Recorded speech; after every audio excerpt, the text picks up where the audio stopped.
भाई स्पाइडरमैन हमेशा से ही एक काफी ज्यादा रिलेटेबल सुपर हीरो रहा है। उसके ट्रॉमास, उसकी स्ट्रगल और पीटर पार्कर की नॉर्मल लाइफ ही इस करेक्टर को इतना रियल बनाती है कि ऑडियंस इसे इंस्टेंटली कनेक्ट कर लेती है। बट एक चीज स्पाइडरमैन कभी प्रॉपरली डिलीवर नहीं करता, और वो है मैच्योरिटी, जो हम बैटमैन या शर्लॉक होम जैसे करेक्टर्स के साथ फील करते हैं। और शायद मार्वल के राइटर्स ने भी ये बात नोटिस की है, इसीलिए उन्होंने क्रिएट की एक ऐसी स्पाइडरमैन स्टोरी जहां पीटर पार्कर सिर्फ एक सुपर हीरो नहीं, बल्कि एक फुल टाइम डिटेक्टिव है और पार्ट टाइम बैटमैन। ये कहानी इतनी डार्क है कि इसकी शुरुआत ही होती है जे जोना जेमसन की डेथ से, वो भी तब जब स्पाइडरमैन एक गन लेकर उसकी डेस्क पर बैठा हुआ है। So hello everyone and welcome to the omnibus guide. और आज हम कवर करने वाले हैं स्पाइडरमैन नोयर की कॉमिक बुक ओरिजिन स्टोरी। और ट्रस्ट में दोस्तों, ये किसी शर्लॉक होम्स की मर्डर मिस्ट्री से कम नहीं है। ये स्टोरी हमें ले जाती है 1930s के पोस्ट वॉर एरा में, जहां न्यूयॉर्क करप्शन में पूरी तरह डूब चुका है। गवर्नमेंट अपने गंदे कामों को छुपाने के लिए नॉर्मन ऑसबॉर्न जैसे अंडरवर्ल्ड क्रिमिनल्स की हेल्प लेती है, जो आम जनता की आवाज को दबा देते हैं, जिसके कारण क्राइम रेट पीक पर है। और जो थोड़ा बहुत रिबेलियन या सच्ची जर्नलिज्म अभी भी एग्जिस्ट करती है, तो वो भी दिखाई देती है सिर्फ दो लोगों में, आंट में और डेली ब्यूगल का एक रिपोर्टर बेन यूरिक। एक पब्लिक प्रोटेस्ट के दौरान गॉब्लिन के गुंडे क्राउड पर अटैक कर देते हैं, और वहीं पीटर पार्कर बिना पावर्स के भी उनके अगेंस्ट खड़ा हो जाता है, सिर्फ आंट में को बचाने के लिए।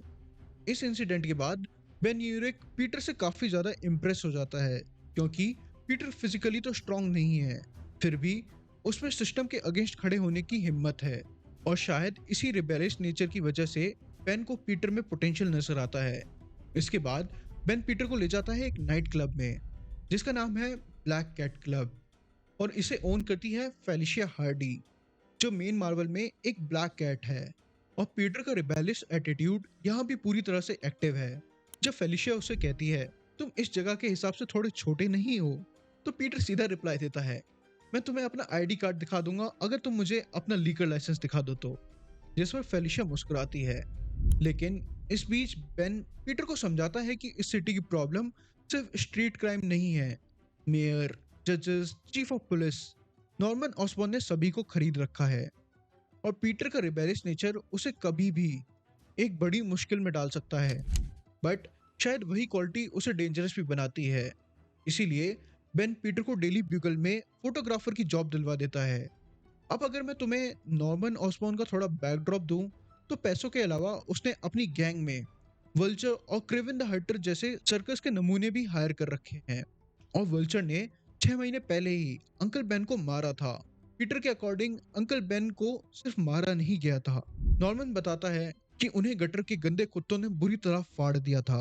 और इसी बात पर ब्लैक कट क्लब में थोड़ी गर्मा गर्मी भी हो जाती है। इसके बाद बेन पीटर को अपने असाइनमेंट पर ले जाने लगता है, लाइट्स और फोटोग्राफी असिस्टेंस के नाम पर।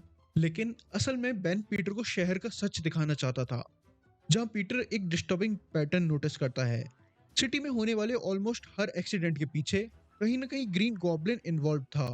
एग्जाम्पल के लिए, न्यूयॉर्क में गरीबी इतनी बढ़ चुकी है कि लोग मुश्किल से रेंट पे कर पाते हैं, और जब गॉब्लिन के गुंडे लैंडलॉर्ड से पैसे कलेक्ट नहीं कर पाते, तो सॉल्यूशन सिंपल होता है, बिल्डिंग में आग लगा दो, इंश्योरेंस कंपनी पैसे देगी और गरीब लोग सड़क पर आ जाएंगे, प्रॉब्लम सॉल्व।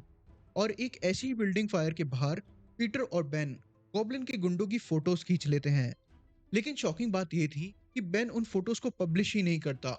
वो पीटर से कहता है, मैं तुम्हें इतने टाइम से यही समझाने की कोशिश कर रहा हूँ कि पूरा सिस्टम करप्ट है, ये फोटोज कुछ नहीं बदलेंगे। पीटर फ्रस्ट्रेटेड होकर डेली ब्यूगल चला जाता है, और उसके बाद बेन नशे में अपने पुराने दिन याद करता है। एक वक्त था जब वो भी पीटर की तरह सच्ची जर्नलिज्म में बिलीव करता था, जिसके दम पे वो इम्पैक्ट क्रिएट करना चाहता था। लेकिन फिर उसे याद आता है कि अंकल बेन ने भी एग्जैक्टली वही गलती की थी, और उसका रिजल्ट नॉर्मन ऑसबॉर्न ने उन्हें मरवा दिया, और वल्चर ने उनकी बॉडी को एक जंगली जानवर की तरह नोच नोच कर खा लिया। दोस्तों, हर यूनिवर्स में अंकल बेन मरते हैं, लेकिन अंकल बेन की इतनी डिस्टर्बिंग डेथ शायद किसी भी दूसरे यूनिवर्स में नहीं हुई होगी। और ठीक इसी दौरान बेन यूरी को एक ड्रग डील की टिप मिलती है, और क्योंकि वो उस वक्त पूरे होश में नहीं था, पीटर खुद उस लोकेशन पर पहुंच जाता है। वहां गॉब्लिन के गुंडे एक स्पाइडर शेप्ड मूर्ति को स्मगल कर रहे थे, लेकिन ट्रांसपोर्टेशन के दौरान वो मूर्ति टूट जाती है और उसके अंदर से हजारों मकड़ियां बाहर निकल जाती हैं। सिचुएशन इंस्टेंटली केओस में बदल जाती है, जिसके चलते एक आदमी की तो वहीं स्पॉट पर डेथ हो जाती है और पीटर जो ऊपर छुप के ये सब देख रहा था, उसे भी एक स्पाइडर आकर काट लेती है।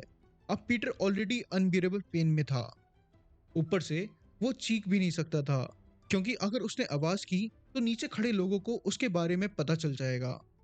और तभी पीटर को एक विजन दिखाई देता है। एक जाइंट स्पाइडर उससे कहती है, "Why do you tremble, little man? My bite brings death only to those of evil intent. I will bestow upon you a great torment, the curse of power." और जब Peter को होश आता है तो वो मकड़ों के जालों में से उल्टा लटका हुआ था, ठीक ब्रांड न्यू डे की तरह। बस फर्क इतना था कि इस बार वेब्स वाइट नहीं, ब्लैक थे। और यही मोमेंट था जहां स्पाइडरमैन नोआर का जन्म होता है। पीटर अब इजीली इतनी हाइट से नीचे आ जाता है और डायरेक्टली नॉर्मल ऑसबॉर्न को कन्फ्रंट करने का डिसीजन ले लेता है। दूसरी तरफ बेन यूरिक भी फाइनली अपने सेंसेस में आ चुका था। वो बिल्डिंग फायर वाली फोटोज लेकर नॉर्मन ऑसबॉर्न के पास पहुंचता है और ऑनेस्टली नॉर्मन को ये बिल्कुल भी पसंद नहीं आता, लेकिन फिर भी वो बेन से वो फोटोज खरीद लेता है। लेकिन तभी पीटर भी नॉर्मन के ऑफिस में अटैक कर देता है और जब पीटर वहां बेन यूरिक को देखता है तो उसका भरोसा पूरी तरह से टूट जाता है। उसे लगता है कि बेन भी इसी करप्शन का पार्ट बन चुका है। पीटर बिना कुछ कहे वहां से चला जाता है और इस इंसिडेंट के बाद दोनों कैरेक्टर्स अंदर से टूट चुके थे। पीटर का दुनिया पे से भरोसा ही उठ चुका था और बेन यूरिक फाइनली रियलाइज करता है कि वो खुद भी सिस्टम का ही हिस्सा बन गया था। इसीलिए वो नॉर्मन के पैसों वाले एनवेलप को रिजेक्ट कर देता है और डेली ब्यूगल में नॉर्मन ऑसबॉर्न के अगेंस्ट सारे एविडेंस पब्लिश करने का डिसीजन ले लेता है। लेकिन दूसरी तरफ पीटर अपने अंकल बेन की पुरानी वॉर यूनिफॉर्म से एक ऑल ब्लैक कॉस्ट्यूम बनाता है, स्पाइडरमैन नोआर की कॉस्ट्यूम, जिसके बाद वो सबसे पहले बेन यूरिक को ही कन्फ्रंट करने वाला था। लेकिन जब तक स्पाइडरमैन वहां पहुंचता बहुत देर हो चुकी थी। बेन यूरिक मर चुका था और उसका किलर कोई और नहीं बल्कि डेली ब्यूगल का ओनर जे जोना जेमसन था। अब सवाल यह है कि क्या स्पाइडरमैन ही जे जोना जेमसन को मारेगा? क्या वो नॉर्मन ऑसबॉर्न को उसके क्राइम्स की सजा दे पाएगा? और क्या वो अंकल बेन की डेथ का सच जानने के बाद वल्चर से अपना बदला ले पाएगा? इन सभी सवालों के जवाब हम नेक्स्ट पार्ट में कवर करेंगे। तो अगर तुम इस नॉर मर्डर मिस्ट्री का नेक्स्ट चैप्टर मिस नहीं करना चाहते तो चैनल को सब्सक्राइब करना मत भूलना। बाय।